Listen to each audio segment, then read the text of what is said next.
आप चाहे कितने भी बड़े वाइंडर या कितने भी बड़े इलेक्ट्रिशियन हो, फिर भी आपने वाइंडिंग करते हो तो फिर भी वाइंडिंग करने के दौरान आपने खुद ये महसूस किया होगा कि आप चाहे कोई भी मोटर जैसे सीलिंग फैन या कूलर की मोटर बांधते हो तो उसकी परफॉर्मेंस पहले जैसे नहीं के मुकाबले कम होती है। ऐसा क्यों होता है? क्या आपने कभी इस चीज़ को महसूस किया है? नहीं किया होगा, क्योंकि आपके पास इतना वक्त नहीं है, तो इतना समय नहीं होगा। तो चलो इसके बारे में हम बताते हैं कि क्या कमी होती है। तो आप देख रहे हैं आपका अपना KJN इलेक्ट्रिक यूट्यूब चैनल।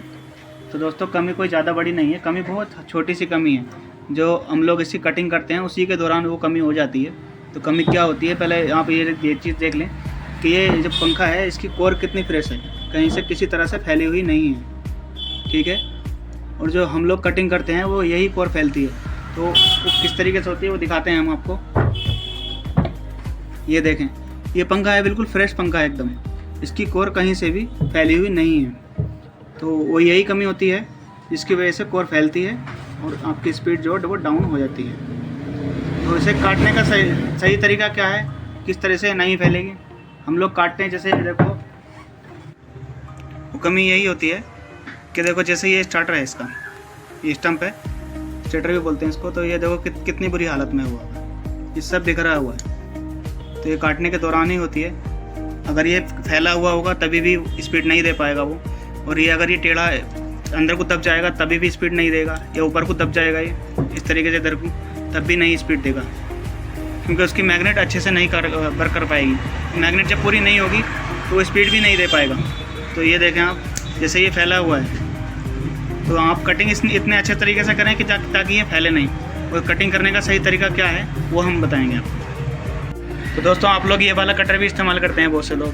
तो अगर हम इससे काटते हैं, ये काट तो देता है, सही से काट देता है, लेकिन देखो ये काट रहा है और ये नया है इसलिए आसानी से काट देता है। ये काट भी देता है बढ़िया से, लेकिन इसमें काटने में क्या कमी है वो हम बताते हैं। ये देखें, ये काट भी देता है, ये काट देता है, लेकिन ये टेढ़ा रह जाता है, जिससे कि हम इसे पेचकस से जोर मारते हैं। इस तरीके से अगर हम जोर मारते हैं तो ये कोर जो है इसकी ये टेढ़ी हो जाएगी। देखो आपने जैसे ये हो चुकी है, थोड़ी सी टेढ़ी हो गई है, शायद आपको दिख रहा होगा। तो इससे जब हम जोर मारेंगे तो ये टेढ़ी हो जाएगी। तो इसलिए मैं तो ये सजेस्ट करूँगा कि आप इस कटर को इस्तेमाल ना करें, जिससे कि पंखे की कोर ख़राब हो जाएगी। हम इसे अवॉइड करते हैं। अब हम दिखाते हैं आपको दूसरा कटर। दूसरा ये जंबूड़ कटर है, जिसे कुछ लोग इस्तेमाल करते हैं इसको भी। अगर इससे भी काटते हैं हम लोग तो ये काट देता है, लेकिन इसमें ये कमी है कि थोड़े बहुत तार इसके अंदर बाकी रह जाते हैं, वो हम लोग को दोबारा काटने पड़ते हैं। तो ये कटर भी बेहतर नहीं है। कुछ लोग हमने देखा है वीडियो में कि कुछ लोग आरी के ब्लेड से बताते हैं, तो हम लोग आरी के ब्लेड से भी इस्तेमाल करते हैं। अगर ये काटेगा तो ठीक है,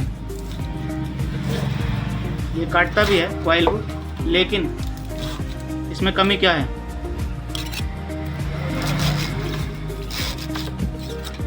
इसने काट दी है कॉइल, लेकिन कमी ये है कि ये कोर को नुकसान देता है। ये देख रहे हैं ना, इसकी कोर को नुकसान देता है। किसी वजह से अगर आपका हाथ हटता है तो इस वजह से कोर कटने के चांसेस ज़्यादा होते हैं। और अगर ये अंदर की भी काटते हैं हम लोग तो इसकी कोर पे निशान आएंगे। तो इससे बेहतर है, ये भी अच्छा नहीं है, इसे भी इस्तेमाल ना करें। आप इस तरह की एक छेनी ले लें जिसमें धार ज़्यादा हो। ये कारपेंटर का औजार है, इसको निहान बोलते हैं। इसे भी इस्तेमाल कर सकते हैं। छेनी के वन साइड की धार लगवा सकते हैं आप इसमें। देखें, इसकी धार टेपर बना हुआ है, ये बना हुआ है ना, इसी से हम लोग काट के दिखाते हैं, जो सबसे आसान कट जाएगा ये।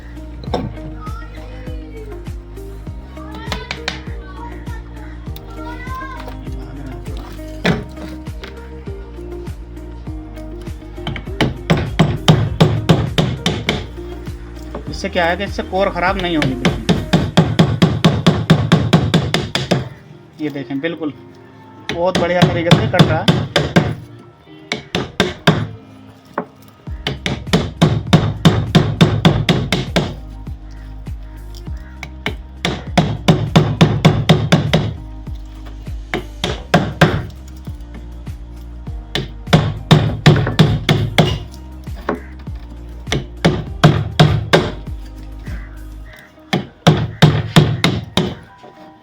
और बाकी कोई औजार की ज़रूरत नहीं है, ये आसानी से काट देगा। जिससे कि इसकी कोर भी ख़राब नहीं होगी और आपका पंखा भी जब बाइंड करेंगे तो इसकी मैग्नेट भी प्रॉपर देगा।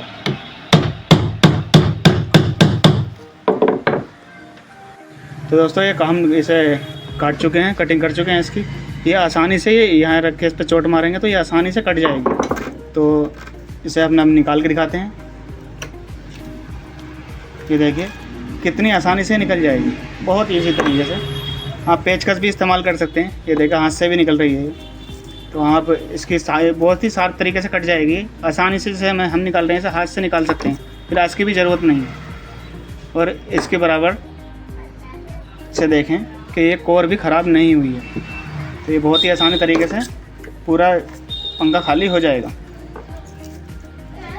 दोस्तों कटिंग का ये ख़ास तौर पे ध्यान रखें कि आपकी स्टबिंग या स्टेटर आपका ख़राब ना हो, क्योंकि अगर ऐसा होगा तो उस वजह से ये स्पीड स्लो देगा, और स्पीड स्लो देगा तो आप पर शिकायत भी आएगी।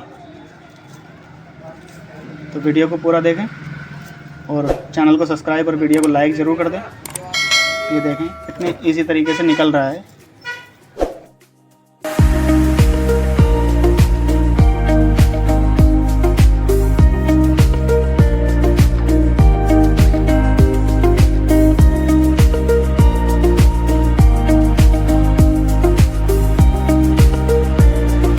तो दोस्तों देखा इसके ज़रा बराबर भी इसकी स्टम्पिंग जो है, स्टम्पिंग फैली हुई नहीं है कहीं से भी। आप इसके कटिंग करने के बाद आराम से बहुत इजी तरीके से कर लेंगे। तो ये स्टम्पिंग नहीं फैली है। और जो थोड़ा बहुत आपको दिख रहा है जैसे कि ये फैला हुआ है इसका एक पेपर, तो ये हम पेपर लगाएंगे इसमें। पेपर सेपरेटर लगाने के बावजूद ये बिल्कुल ठीक हो जाएगा। तो इसकी स्पीड पहले जैसी रहेगी। तो आप इस चीज़ पर ध्यान दें ख़ास तौर पर कि कटिंग करते वक्त इसकी कोर ना फैले। अगर थोड़ी सी भी टेढ़ी हो जाएगी तो स्पीड में फ़र्क आ जाएगा, क्योंकि अगर आगे पीछे होगी तब भी इसकी स्पीड नहीं दे पाएगा, वो पहले जैसी स्पीड नहीं देगा। तो आप इस चीज़ पर ख़ास तौर से ध्यान रखें दोस्तों कि इसकी स्टम्पिंग जो है ना फैले। तो दोस्तों हमने इसकी वाइंडिंग कर दी है। ये देखें आप, सी कोर कहीं से भी फैली हुई नहीं है। जो ये फैला था वो उसकी पेपर की वजह से जाम हो चुका है कि नहीं हिलेगा। तो आप इस चीज़ का ध्यान रखें। अगर ये उसकी कोर फैलेगी तो इसका साउंड भी ज़्यादा होगा, जो गुनगुन की आवाज़ करेगा ये। और अगर ये नहीं फैली होगी तो इसकी स्पीड अच्छी होगी और साउंड साइलेंट होगा बिल्कुल। तो आप इस चीज़ का ख़ास तौर से ध्यान रखें।